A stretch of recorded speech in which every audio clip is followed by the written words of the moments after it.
BJP జిల్లా అధ్యక్ష రేసులో జర్నలిస్టు మాజీ నేత వాల్మీకి అంబన్న. అధ్యక్ష బరిలో 12 మంది నేతలు. ఉమ్మడి కర్నూలు జిల్లాలో పాత్రికేయుడుగా సుపరిచితులు. అనతి కాలంలోనే అధ్యక్ష స్థానం దాకా అడుగులు. ఆయన అడుగులు అందరికీ చిక్కవు. ఆయన వేసే ఎత్తులు ఎవరికీ అర్థం కావు. వ్యూహ రచనలో ఆయనది అంతు చిక్కని నైజం. రాబోయే ప్రమాదాన్ని సైతం పసిగట్టగలిగే నేర్పరితనం. ఆయన కలం కదిలిస్తే కటిక చీకటిలో దీపం వెలుగులు నింపే పాత్రికేయ దిగ్గజం. ఎదుటి వ్యక్తిని ఆకట్టుకునే మంచి మాటకారి. సుదీర్ఘకాలం పాత్రికేయ వృత్తిలో పనిచేసిన విలేకరి. ఉమ్మడి కర్నూలు జిల్లా జర్నలిస్టు అసోసియేషన్లో ప్రత్యక్ష ఎన్నికల ద్వారా జిల్లా అధ్యక్షులుగా గెలిచి చరిత్రను తిరగరాసిన దీశాలి ఈ వాల్మీకి అంబన్న.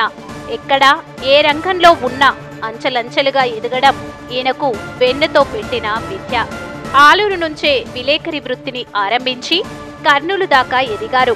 మళ్లీ రాజకీయ రంగ ప్రవేశం కూడా ఆలూరు నుండే ప్రారంభించారు. అనతి కాలంలోనే కర్నూలు జిల్లా బీజేపీ అధ్యక్ష పదవి రేసుకు తీసుకొచ్చారు. కర్నూలు భాజపా కోటపై అంబన్న కాషాయపు జెండా ఎగరవేయాలంటే కొద్ది రోజులు ఆగాల్సిందే.